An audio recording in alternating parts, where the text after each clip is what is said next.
안녕하세요. 오늘 여러분이 보내주신 자료, 신약 성경의 디모데전서 2장을 함께 파헤쳐 볼 시간입니다. 네, 안녕하세요. 이 텍스트가 정말 흥미로운 퍼즐 같아요. 한편으로는 고대 세계에서는 정말 급진적일 만큼 포용적인 메시지를 던지거든요. 그렇죠.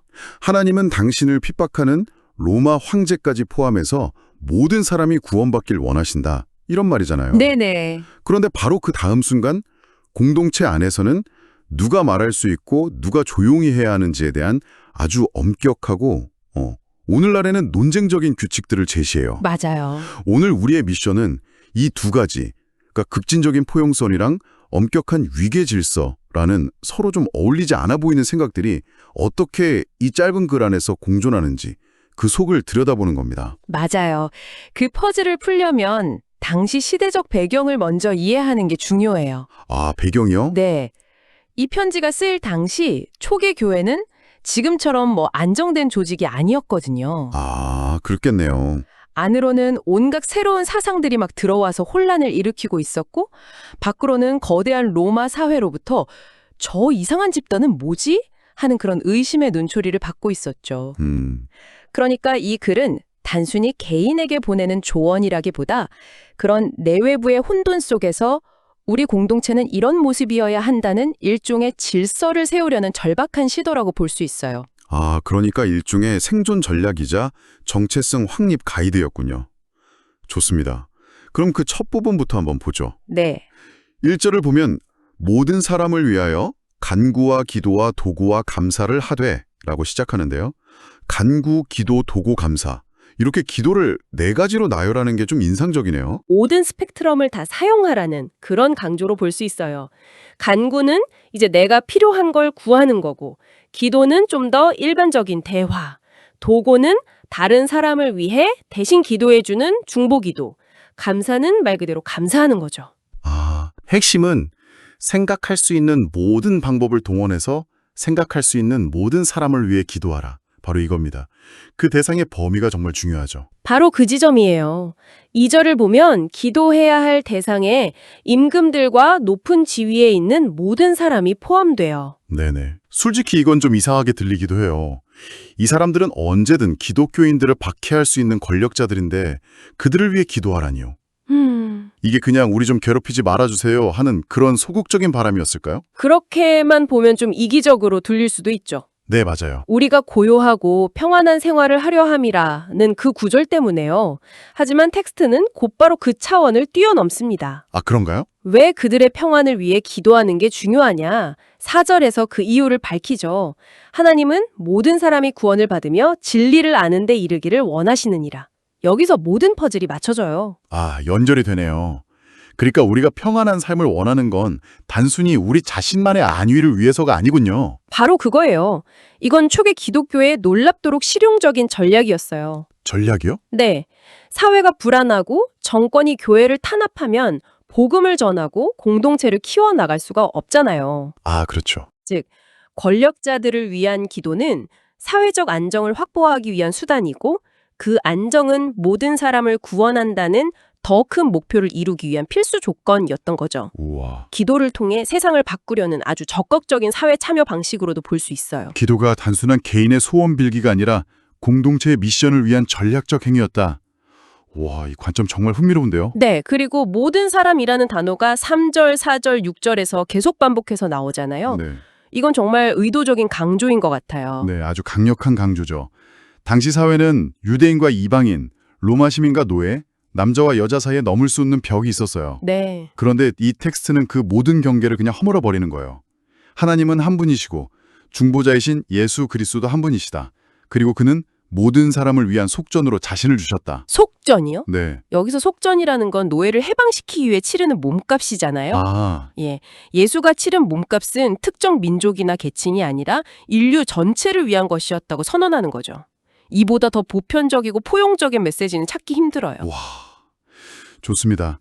이 거대하고 아름다운 비전, 즉 모든 경계를 넘어 모든 사람을 구원하시려는 하나님의 계획, 정말 가슴이 웅장해지는데요. 그렇죠. 그런데 바로 여기서 이야기가 급커브를 틉니다. 네. 이 거대한 비전을 어떻게 땅 위에서, 그러니까 실제 공동체 안에서 구현할 것인가 하는 문제로 넘어가는데 그 방식이 좀 당황스럽죠. 네, 8절부터 분위기가 180도 바뀌죠.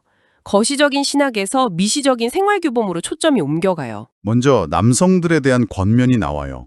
남자들은 분노와 다툼이 없이 거룩한 손을 들어 기도하기를 원하노라. 이건 비교적 이해하기 쉬운 것 같아요. 예배 시간에 손 들고 기도하는 형식보다 그 마음의 상태, 즉 공동체 안에서 다투지 않고 화합하는 게 더 중요하다. 뭐 이런 거겠죠? 맞아요. 공적인 예배를 이끄는 남성 리더들에게 주는 일종의 자격 요건 같은 거예요. 아, 자격 요건? 네, 공동체 안에서 분열을 일으키는 사람은 기도를 인도할 자격이 없다는 거죠. 내적인 평화가 외적인 경건의 전제 조건이라는 점을 분명하게 하고 있어요. 그렇군요. 그리고 바로 여성에 대한 권면으로 넘어가는데요. 9절과 10절을 보면 외적인 치장에 대한 이야기가 나와요. 네, 단 머리와 금이나 진주나 값진 옷으로 하지 말고 대신 단정한 옷과 선행으로 단장하라고요. 이건 그냥 여성들은 사치 부리지 말라는 뜻일까요? 그보다는 좀 더 깊은 맥락이 있어요. 어떤 맥락이죠? 당시 에베소 같은 대도시는 아주 부유한 항구 도시였거든요. 신흥 부자들이 많았고 자신의 부와 지위를 과시하는 문화가 팽배했어요. 아, 머리를 화려하게 닦고 값비싼 보석으로 치장하는 건 단순히 예쁘게 보이려는 게 아니라 나는 이 정도의 부와 사회적 지위를 가졌다고 보여주는 일종의 권력과시였죠. 요즘 사람들이 명품백이나 비싼 시계로 자신을 드러내는 것과 비슷했겠네요. 정확해요. 그런데 교회라는 새로운 공동체 안에서까지 그런 세상의 방식으로 서열을 나누고 위화감을 조성하면 안 된다는 거예요. 이 공동체 안에서 사람의 가치와 존경은 그 사람의 재산이 아니라 선한 행실에서 나온다고 선언하는 거죠. 세상의 가치 체계에 대한 기독교적인 대안을 제시하는 아주 강력한 메시지였습니다. 그렇군요. 세상의 과시문화에 대한 일종의 저항이었군요. 자, 그런데 이제부터가 정말 어려운 부분이에요. 네. 이 에피소드의 핵심 퍼즐이라고 할 수 있는 구절로 들어가 볼게요. 솔직히 현대인의 관점에서는 읽으면서 마음이 불편해지는 구절들이죠. 네, 11절과 12절 말씀이죠. 제가 객관적인 입장에서 텍스트를 그대로 전달해 볼게요. 네. 여자는 온전히 순종함으로 조용히 배우라. 나는 여자가 가르치는 것과 남자를 주관하는 것을 허락하지 아니하노니 오직 조용할지니라. 듣는 그대로 여성이 공동체 안에서 공적으로 가르치거나 남성에 대한 권위를 갖는 것을 금지하는 내용이에요. 네. 앞서 말했던 그 모든 사람을 위한 구원이라는 거대한 포용성과는 정면으로 충돌하는 것처럼 들려요. 모두를 위한 구원, 하지만 리더는 남자만 이렇게 들리거든요. 그렇죠. 이 저자는 왜 이런 주장을 하는 걸까요? 그냥 당시 가부장적인 문화를 그대로 반영한 걸까요? 물론 그 영향도 있겠지만 저자는 나름의 신학적인 논리를 제시해요. 논리요? 네, 이 규칙이 그냥 자기 생각이나 당시 문화에서 나온 게 아니라고 주장하는 거죠. 일종의 법적 근거를 대는 건데요.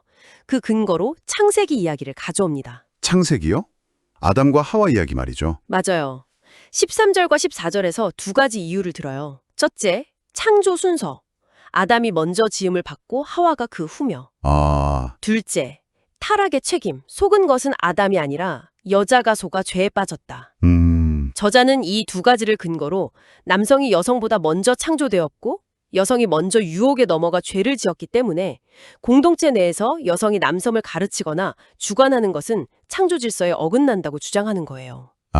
우리는 지금 이 주장이 옳은지 그른지를 판단하려는 게 아니라 저자가 이런 논리 구조를 통해 자신의 주장을 정당화하고 있다는 사실을 이해하는 게 중요합니다. 듣고 보니 자신의 주장을 뒷받침하기 위해서 성경의 가장 첫 이야기를 굉장히 특정하게 해석해서 가져온 거군요. 네, 이건 내 의견이 아니라 세상이 시작될 때부터 정해진 질서야 라고 말하는 셈이네요. 바로 그거죠. 당시 공동체 내부의 혼란, 특히 잘못된 가르침을 퍼뜨리는 이들 중에 여성들이 있었을 가능성을 염두에 둔 매우 구체적인 처방이었을 수 있어요. 그 혼란을 잠재우기 위해 창조 이야기까지 동원해서 강력한 질서를 세우려고 했던 거죠. 알겠습니다. 그럼 이렇게 공적인 가르침과 리더십에서 배제된 여성들에게는 어떤 길이 남아있는 걸까요? 이 텍스트는 여기서 끝나지 않고 마지막에 아주 독특한 구조를 덧붙여요. 네. 15절인데 이것도 해석하기가 정말 까다롭더라고요. 그러나 여자들이 순결함으로 믿음과 사랑과 거룩함에 거하면 그 해산함을 통하여 구원을 얻으리라. 네, 정말 복잡하고 많은 논쟁을 낳은 구절이죠. 언뜻 들으면 여자는 아이를 낳아야 구원을 받는다는 말처럼 들려서 오해하기 쉬운 것 같아요. 그렇죠. 하지만 동시에 믿음과 사랑과 거룩함이라는 남녀 모두에게 요구되는 보편적인 신앙의 덕목을 조건으로 걸고 있다는 점도 눈에 띄고요. 여기서 해산함을 어떻게 해석하느냐에 따라 의미가 크게 달라져요. 아, 그런가요? 문자 그대로 출산을 의미한다고 볼 수 있습니다. 당시에는 아이를 낳다가 죽는 여성이 많았잖아요. 네. 그 엄청난 고통과 위험 속에서 신앙을 지키며 가정을 이루고 생명을 이어가는 역할을 감당할 때 그것이 구원에 이르는 길이 될 수 있다는 위로와 격려의 메시지로 읽을 수 있죠. 공적인 역할은 제한되었지만 가정 안에서의 역할에 신성한 가치를 부여한 거군요. 그런 해석이 가능하죠. 또 다른 흥미로운 해석은 해산함이 상징적인 의미를 갖는다는 거예요. 상징적인 의미요? 인류의 구원자인 예수 그리스도가 누구를 통해 태어났죠?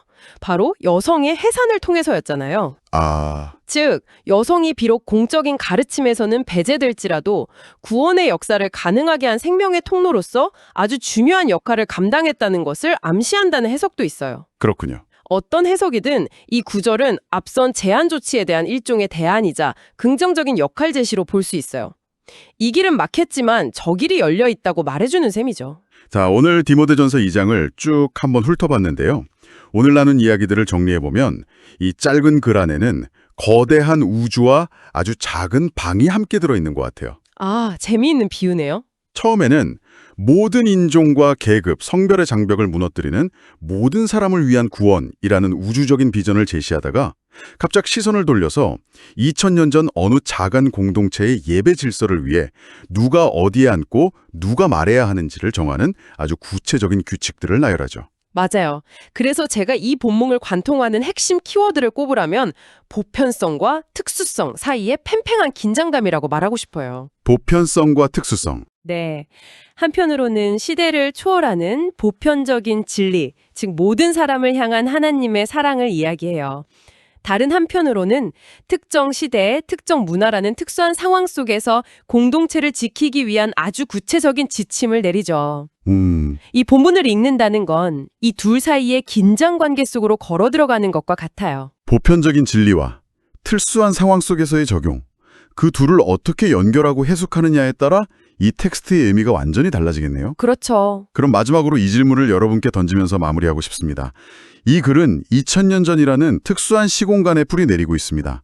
오늘을 사는 당신이 이 글을 읽을 때 모든 사람을 위한 구원이라는 보편적 가르침과 남성과 여성의 역할에 대한 구체적 지침이라는 이 두 메시지는 어떻게 다가오나요?